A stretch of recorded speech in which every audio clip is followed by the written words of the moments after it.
Perhaps we could continue our conversation together, all of the folks that we had gathered together, about the word discontent.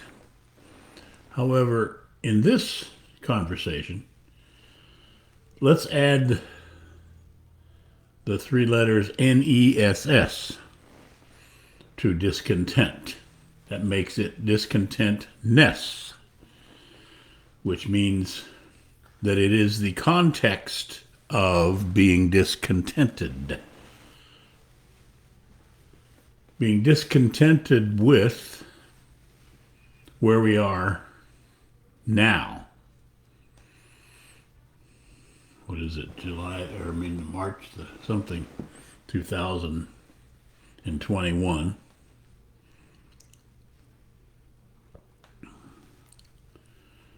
What we have done up to this point, be it right, be it wrong, be it good, be it bad, be it whatever it was in terms of our opinion about it, it brought us to this place where we are today. And perhaps the place where we are today is at the place of end times. Now, I'm using end times in a little bit of a different connotation, a little bit of a different context than the religious end times of going up to that place upstairs in the attic where they keep all the gold steps, and I'm using it instead as a way of saying end all that brought us to where we are now. All of it. We could call it two things almost simultaneously. I say almost simultaneously because firstly we need to call it a success in that it brought us to where we are. Secondly, we need to then observe that it's a failure because we are repeating our last few thousand years over and over. But is that a double negative, repeating it over and over? I don't know. However, that's what we're doing. So discontentedness is something that we see. I'm asking for you to see the possibility of creating the intent of discontentedness. In other words, completely discontented with where we are now. I guess we could go into long descriptions of where we are now. And the probability is maybe you don't see where we are now. Maybe I don't see where we are now. I'm suggesting that we have been in the space of violence for so long now that the violence itself will destroy us or is destroying us. So I'm suggesting that we are facing end times. So at end times, there are two things that can happen. I'm muddling my way through here, by the way, because I don't know what the hell I'm doing. So please don't believe a damn thing I say. I'm a liar, a thief, and a cheat. So believe nothing that you hear from me. So end times implies the ending of something, and then perhaps it includes the possibility for the beginning of something. If discontentiveness, if you can each create being discontented with all of what we have done thus far, we then have the possibility for creating something new now, in our present time, right now, this instant. Well, the problem with now is the moment I say now, the now I was talking about is it's flashed by, and now we have a new now, like we have a new now. So, in this new now, is it possible for each of us to create a new human being out of our discontentedness, out of the fact that we are discontented with the raping of the women, the wars, the killings, the maimings, the wealthy having all the money and the poor having no money. By the way, that's the way it is, isn't it? The wealthy having the money, the poor having no money.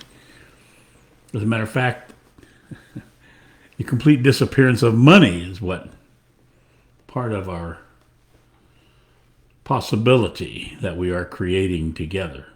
Oh, wait, you didn't know we were creating something together, did you? Well, we're creating something together. And that something that discontentedness creates is something new, to be content, to be balanced, to be perfect, to have no violence at our core.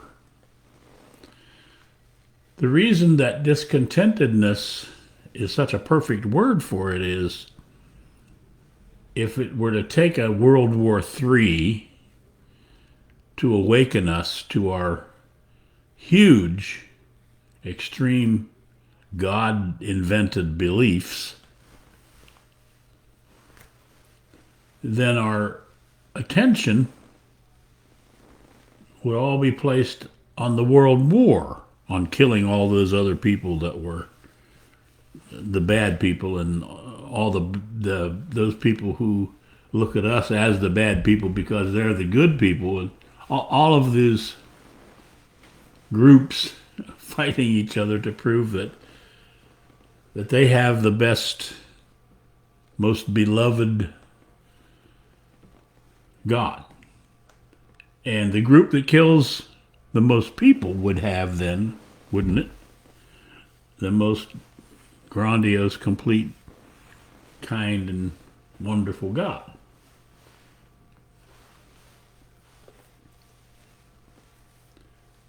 So, if we're still walking along together, that's a huge question, isn't it? Are we still walking along together? Then, as opposed to some big world war where the entire planet is in upheaval, discontentedness is a perfect place from which to bring forth something new, because it doesn't have the terrible ramifications of a war. It doesn't have they're wrong, we're right. What it has is all of us are wrong. All of us have failed. All of us are caring to create something new. And by new, I mean something not ever having been before, which would be internal peace, to be internally free. And from the space of being internally free, we then can create collective peace and collective freeness. Anytime you add the three letters NESS. Oh, wait a minute. I did fail at math, as you can tell. 4 letters. Then you have the context of what you're speaking of. And the context of it means to say all of the content. All of the content. of the context makes up the context. And really the only important or the most important ingredient in that collection of content is the flawed part of it. Because out of the flawed part of it, a new context can be born. But I'm getting into a whole nother set of conversing, if you will. So while the word discontent or discontentedness seems to have a bit of a weakness to it, it actually is a perfect space from which to bring forth a new way of being. Because if you hear the word discontentiveness, then you'll realize that you are discontented with everything. All the religions, all of the politics, all of the rights, all of the wrong, all of those idiots, all of us idiots, the ones calling us idiots and the one we call idiot, all of it. Because, oh, hello, Shy. I don't know what that, Iran. I guess that is. So, if, it's a huge if, by the way. This stuff that I speak about is huge in terms of its tininess, because you have to have laser eyes to see it. So if you can see the possibility for you to create the intent called discontentedness, then we together can create the possibility for complete and total peace on earth, a planet on which there's no war, a planet on which no sadness, no sorrow, no anger, no jealousy, all of the idiotic things that our ego holds. Actually, what I'm speaking about here is the negation, the eradication, the complete negation of our ego, which would leave us with a new possibility, the possibility for